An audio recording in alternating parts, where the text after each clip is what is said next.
We can also hear you. I think everything is reestablished, fortunately. Again, as soon as you finished reading the question, the connection was interrupted, so we can take from that. Okay, sure. Thank you. Okay, let's do that. So I'm starting again on the question. I think you've heard me read it, and you have it, and you can see it.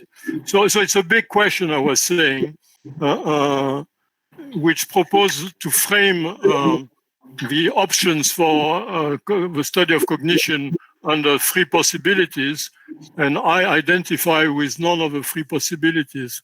The first possibility of cognition being something that an individual does on her own will be okay for certain kind of cognitive processes, but not for cognition in general. So there are aspects of perception or of motor control which do not require any form of social interaction, but just interaction with the physical environment. But of course, when we study communication, that's not what we're interested in. But the second proposal, the second frame that's suggested, is that all the models in which the subject is passive, the discourse pieces for individual cognition, that's not really an idea of cognitive science, it's more an idea of social science. It has a certain attractiveness, I don't dislike it. But in fact, on my work on cultural transmission and what I call cultural epidemiology, I'm defending some version of that view. But when it's described like this, as individual as just the locus of a flow of social information, then it's as if there was no active role for the individual cognitive system. So I think indeed we are the locus of where social information flows, but also where it gets transformed, where it decays, where it may be go in new directions, where it may be kept, and so on. So yes, it's a useful way of thinking at what happens to a flow of information in a social group, and of course it's relevant to communication, but as such it doesn't give us a framework for understanding cognition, properly speaking. And the third proposal is that it's the so-called social cognitive model in which reasoning comes from a self in front of another.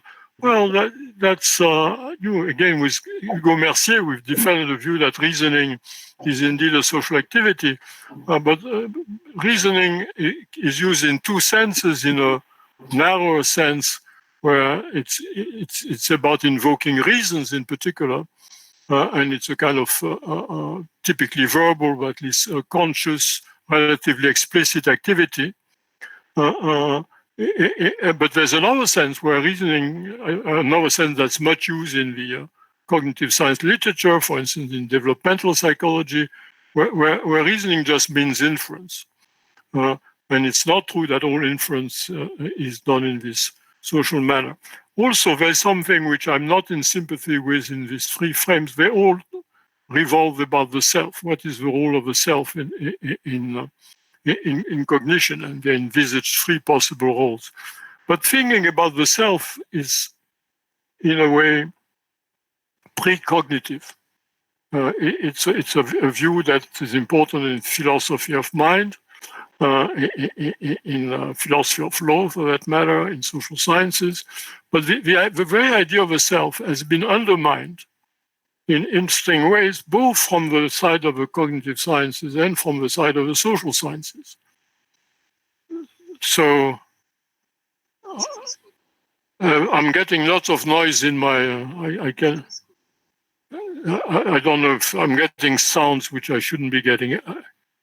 I get a conversation so in Portuguese or in Brazilian. I will just diminish the sound I get, which means that if you talk to me, you have to tell me to raise. It's okay. Don't worry. Don't worry now. But if you want to talk to me, you should make a sign, and I will, put the sound up again.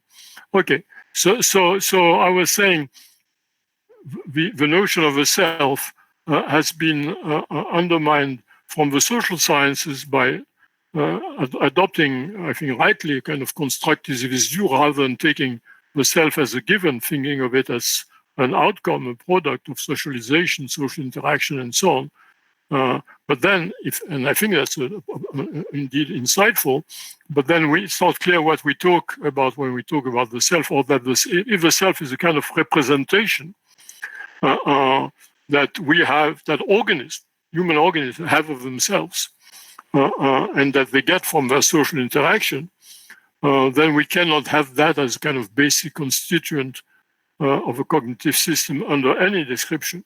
And from the cognitive side, something similar. I mean, it's not a wholly shared view, but a number of work, especially work on consciousness, has also cast doubt on the notion of the self. The self does not really play a major role in cognitive psychology, and it should not, because there too, it looks more like something that gets constructed in social cognitive processes rather than a building block of cognition. So another way to talk about this is to say this. The philosophy of mind, philosophical psychology, is focused on the personal level of the idea of indeed selves, agents, individuals who are identified with a person, with a self, and so on, as being the locus of cognitive processes, of thinking, of reasoning, indeed, and of interaction. And you find the same idea, say, in so-called methodological individualistic sociology. Again, you have persons, selves, that interact with one another. And I think that I'm not attracted by this view, and I think that really what's been happening and has been very interesting is to think of cognitive processes as being not at the personal level, but at the sub-personal level. Well, that's to use Daniel Dennett's terms. So what we study when we do cognitive psychology or cognitive science are sub-personal processes, or if you prefer, sub-self. They are or infra-individual, as I also call them in another context. The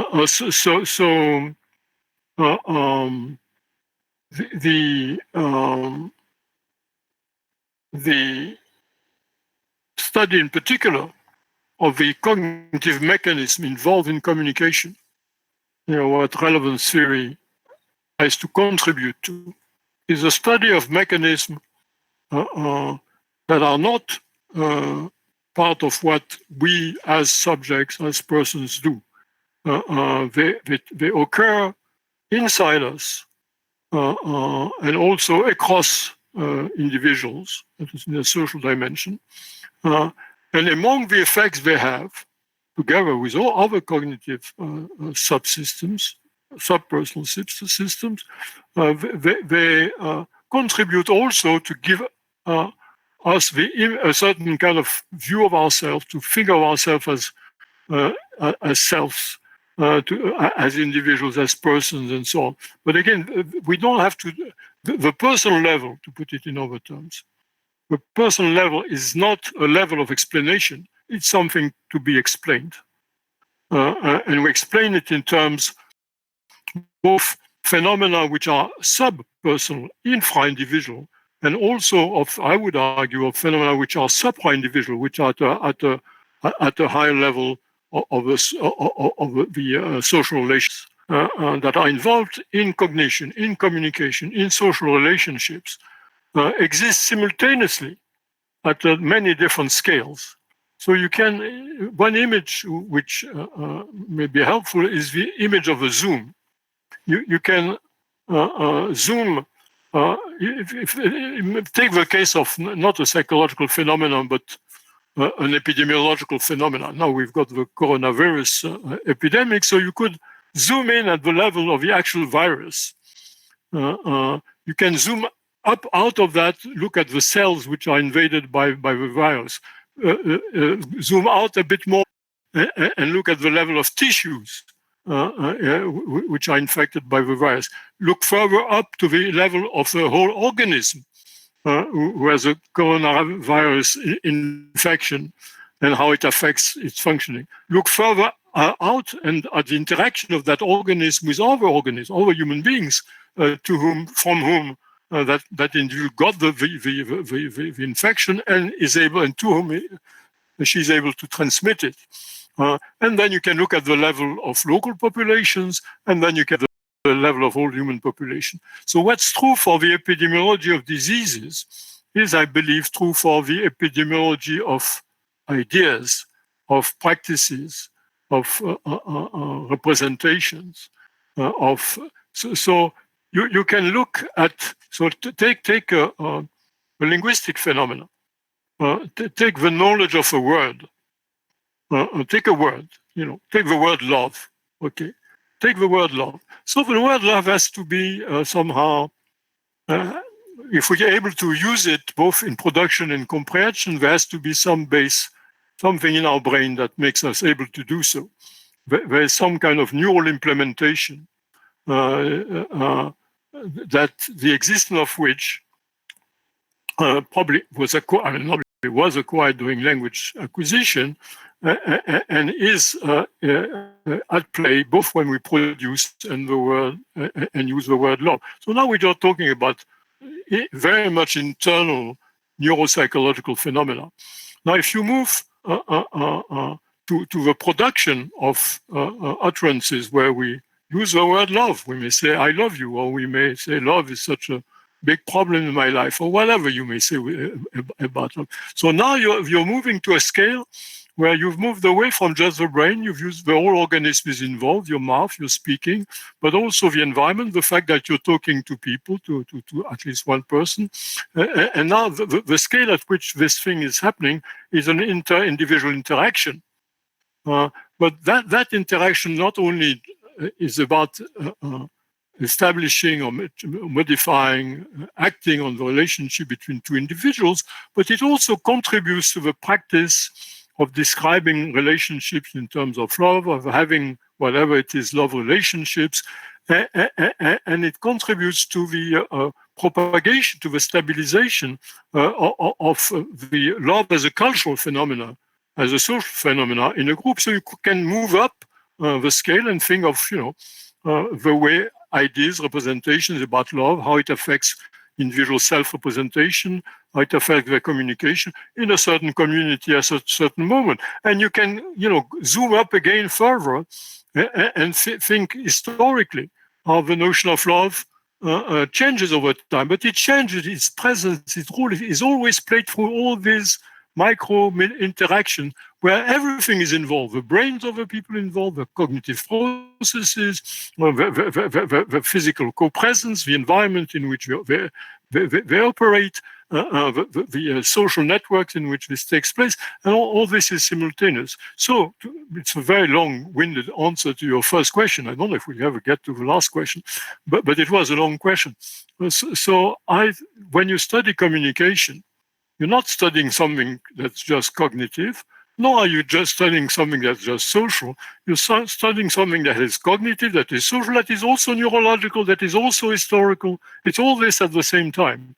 And the way I would recommend is to develop the ability to move across this different scale, to zoom in and out. And of course, some of us are maybe specialized in neurolinguistics, and others maybe specialized in historical in the history of languages and so on. So it's okay, but we should understand, whatever our main interest is, that we're dealing with phenomena which exist only at each one of these scales, only because they exist at all these scales simultaneously.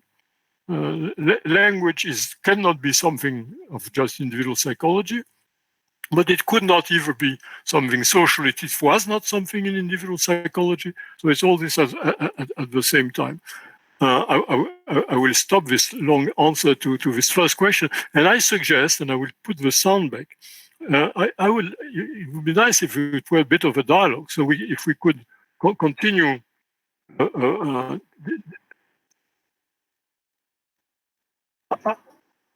I'm listening to some conversation. If you